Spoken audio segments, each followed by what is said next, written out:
incredible IQ. He understands the sport. He looks at it in a mental sense. He knows what he needs to do. Fight. Crawford gonna have to stay consistent and win out. Gonna have to get ahead and stay ahead. You know what I mean? And then also looming is the controversy. Can Crawford win a close decision? I could never win a close decision. Crawford has the same, but I just feel like Crawford's ring-eye coordination is better and he has more fire in the body left. He wants it more, in my opinion. Lennox Lewis explains why he thinks Terence Crawford has what it takes to beat Canelo Alvarez. He says it's not just about strength or size, it's about strategy and smarts. Crawford's sharp boxing mind, quick footwork, and ability to adjust during a fight give him a real advantage. Lewis believes that even though Canelo is bigger, Crawford's smart tactics and ring intelligence can level the playing field. In his view, Crawford has the skills to outthink and outfight Canelo.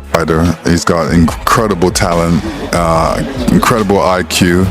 He understands the sport. He looks at it in a mental sense. He knows what he needs to do to stay at the top and be at the top. He moves very well. He's a very elusive mover, and his work rate is high.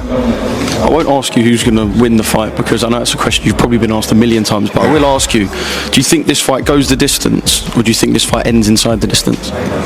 Interesting. Really an interesting fight to look at. Coach Bernie breaks down what makes Terence Crawford such a tough and rare opponent. To him, Crawford isn't just a powerful puncher, it's the way he lands his shots with perfect timing and accuracy that makes them so damaging. Bernie points out that even with all of Canelo Alvarez's experience, he hasn't faced someone with Crawford's mix of speed, precision, and raw power.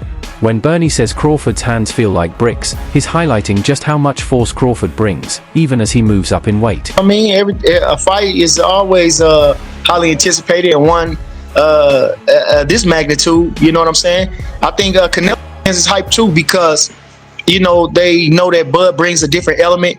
And the guys that he been fighting is now superstars. Bud is a superstar. It's a mega fight. It's an underdog fight, And like I said, I'm sure they anticipate, he has trouble with movers and slick boxers and stuff like that. So they're trying to see how he deals with that. Bud fans is understandable. Canelo got the power. He got the experience, and he's one of the faces of boxing. And so it just breeds anticipation. Want to see somebody do something great, and I think that's what everybody mostly counting on. It's a lot of hate though. A lot of people want to see us lose, and the real ones want to see us win. You know what I mean? But all in all, fans are fired up, and the boxing world is buzzing with excitement.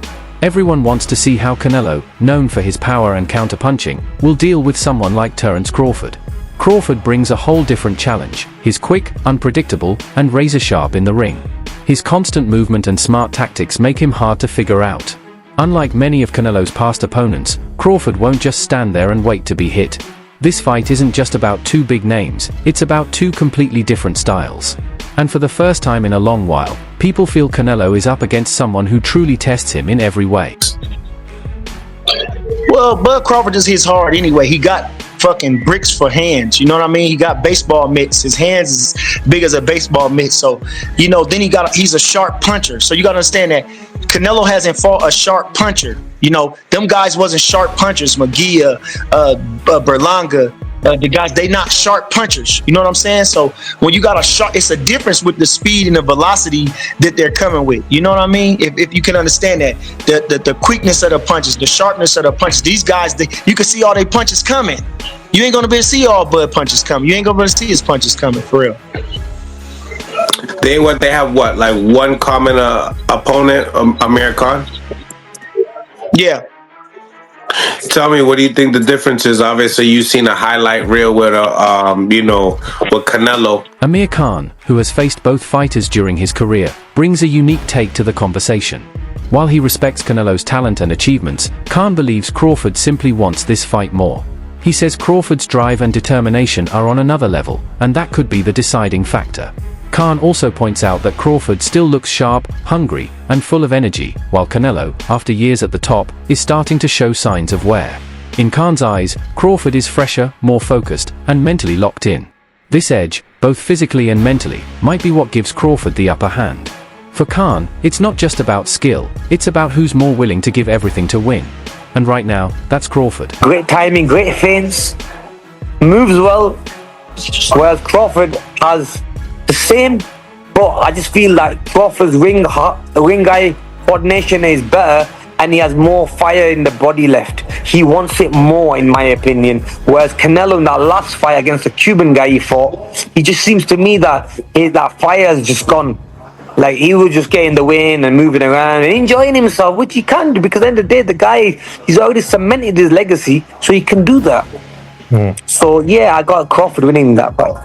And when you sparred him, when you were in the same camp with Bomac, what was it like? You have any good stories about sparring him since you were an opponent? See, when I fought him as a fight, I didn't know what to expect. But then obviously, when I sparred with him, I would try different things to really how would I be able to beat a guy like him? And I was working on different things, and the guy is very tricky. He's a guy that always keeps on adapting your style and also keep getting better and better as the fight goes on. So yeah, he's a very, very good fighter. I do like him because he came to my camp 2-3 times, drove up to spend like 2-3 weeks with me to just give me some advice and be there with me and win with me and train with me. And so yeah, that's why them little things go a long way for me, and that's why I'll always support him and push him. Trainer Stephen "Breadman" Edwards offers a grounded perspective. He acknowledges that Canelo sparring with Jaron Ennis, a top-level, dangerous fighter, is a smart move, but he also sees it as mostly symbolic. Edwards explains that sparring isn't the same as a real fight. Fighters use it to try out strategies, get comfortable with certain styles, or even send messages to future opponents. In Canelo's case, it might be more about showing confidence and creating the impression that he's ready for someone like Crawford. But Breadman is clear, no sparring session can truly match the pressure, intensity, or unpredictability of a live championship bout. Under the bright lights, with millions watching, everything changes. Crawford's style and talent can't be mimicked in a gym. Edwards believes Canelo's sparring choice is more about mental prep and managing public perception than actual proof he's ready to beat Crawford. Sean, and don't do nothing in camp and then go look like $1 million in the fight. That's why fighters spend the kind of money they spend on sparring partners, because getting the look or stimulating the intensity of how a fight is going to be is how you prepare for a fight. And the most important part of camp is sparring. So it didn't make me say that Canelo was going to win the fight, but it did make me say, damn, he's taking this fight serious, and that's a real good look. I respect the fact that he went out and got the best possible sparring he could find for Crawford to win this fight. I even respect when he did it, because if he would have got Boots early in camp, Boots would have probably beat his butt. You know what I mean? When you first come to camp and you're not sharp. So he got him a few weeks in the camp, where maybe, what's how many weeks left for the fight? About 3 weeks left for the fight. This is usually your peak time. So he got him about 3 weeks left in the camp so he can handle the work. Because again, you've been up to Philly and you've seen the work. Boots don't have bad days in the gym. He stays in the gym all the time. Yeah. So like, you could just get him off the streets and he'll go 10 or 12 rounds in the gym. He don't have bad days. I'm not just bragging. I'm not bragging about a kid that I don't train, or he's not my son. I'm just telling the truth. Like, I haven't seen him have like an off day in the gym in like 10 years. You know how sometimes a guy don't look good and you be like, oh, okay, he not doing his best. He really don't have them days. You know what I mean? And the crazy part about it is he does more than 3-minute rounds and he never sits down. Like, never. The decision to spar with Jaron Ennis carries a lot of meaning. It's clear that Canelo was trying to prepare for what he expects from Terence Crawford. Ennis, like Crawford, is quick, unpredictable, and can switch stances with ease. By training with someone so similar, Canelo was likely hoping to get used to the kind of rhythm and movement Crawford brings. But as many experts point out, no sparring partner can truly mimic the real thing. Crawford's timing, adaptability, and unique style are his alone. While sparring Ennis might offer a few helpful insights, it's more about building Canelo's confidence and showing fans he's serious about the fight, not necessarily unlocking the key to beating Crawford. Moves, as Canelo has maybe not had as much experience with that since moving to 168. Usually he's the smaller guy fighting some of the bigger guys. But that's not all this is. This is a message that Canelo is looking to replicate exactly what Terence Crawford has in his arsenal, has in his tool set, because everybody has wanted to see the Boots Ennis versus Terence Crawford fight because it's a stylistic matchup that is very interesting. Both guys fight out of both stances. That's right.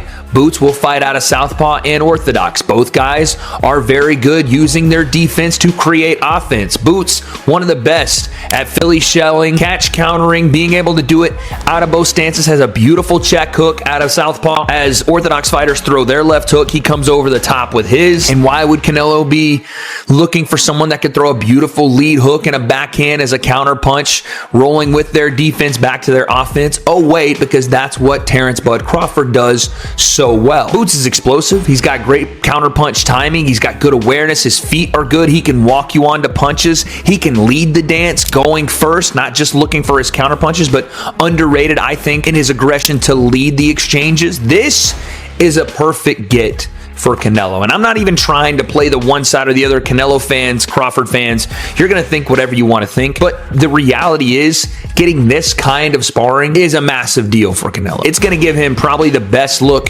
you could get for Terence Bud Crawford outside of sparring Terence Bud Crawford. I can't understate how important even just a couple of days working with Jaron Boots Ennis is going to be for Canelo, just to see a bit of the tempo, a bit of that switching of stance, because let's be honest, there's not many guys that Canelo has fought that have fought out of both stances and done it as fluidly as Boots Ennis or as Bud Crawford will do in their